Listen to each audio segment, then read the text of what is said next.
দর্শক আসসালামু আলাইকুম। দর্শক আপনাদের প্রীতি শুভেচ্ছা জানিয়ে শুরু করছি আমাদের আজকের প্রতিবেদন। তো দর্শক দেখতে পাচ্ছেন আমাদের সামনে এক আপু দাঁড়িয়ে আছে, আমরা তার জীবনের গল্পটা শুনবো। তো জানবো আপু কেন আমাদের ইউটিউবের মধ্যে আসলেন, তিনি কি বলতে চান। আপু আসসালামু আলাইকুম। আপু কেমন আছেন? কেমন আছেন আপনি? আপনার নাম কি? খুব সুন্দর নাম। তো মোহন আপা আমাদের ইউটিউবে কেন আসলেন? আছি মনে করেন স্বামী তালাক দিয়ে দিয়েছে, বিয়ে হয়েছিল, একটা ছেলে আছে, 2 বছরের বাচ্চা, খুব কষ্ট করে যাচ্ছে। আচ্ছা, তো স্বামী কতদিন হয়েছে চলে গেছে? স্বামী চলে গেছে 1.5 বছর, বাচ্চা হওয়ার পরে চলে গেছে। নেশা খায়, মনে করেন ভালো না বলে মনে করেন তারা হয়ে গেছে। বাবা ছিল, বাবা মা থাকতাম, বাবা মারা গেছে কিছুদিন আগে। এখন কষ্টে পড়ছি বাচ্চা নিয়ে, পরের বাসায় কাজ করি, বাবুরে নিয়ে থাকি, মায়ের সঙ্গে মা অসুখ, একা হাতে মনে করেন চলান যায় না, খুব কষ্টে আছি। তো কি করেন আপনি?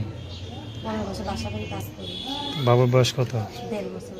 তো বাবু তো মনে করেন কেন তোলামোলা খাওয়াইতে হয়, বাইরে খাবার দুধ মুধ খাওয়াইতে হয়, এসব কিনে দিতে পারেন?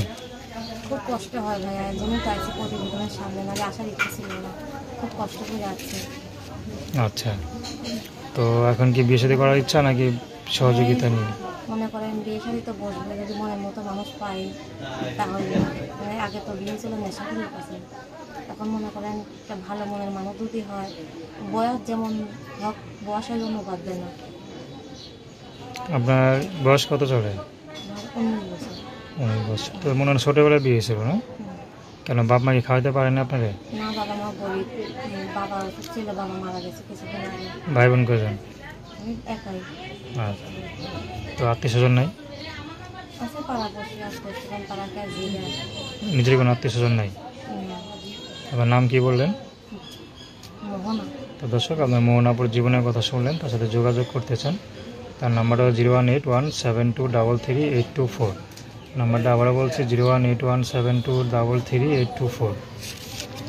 ভালোবাসা, সাহায্য সহযোগিতা, বিয়ে শাদী করে একান্ত আপনাদের ব্যক্তিগত ব্যাপার। আসুন আমরা 5 ওয়াক্ত নামাজ পড়ি, সর্বদা দেশের সেবা করি। আসসালামু আলাইকুম।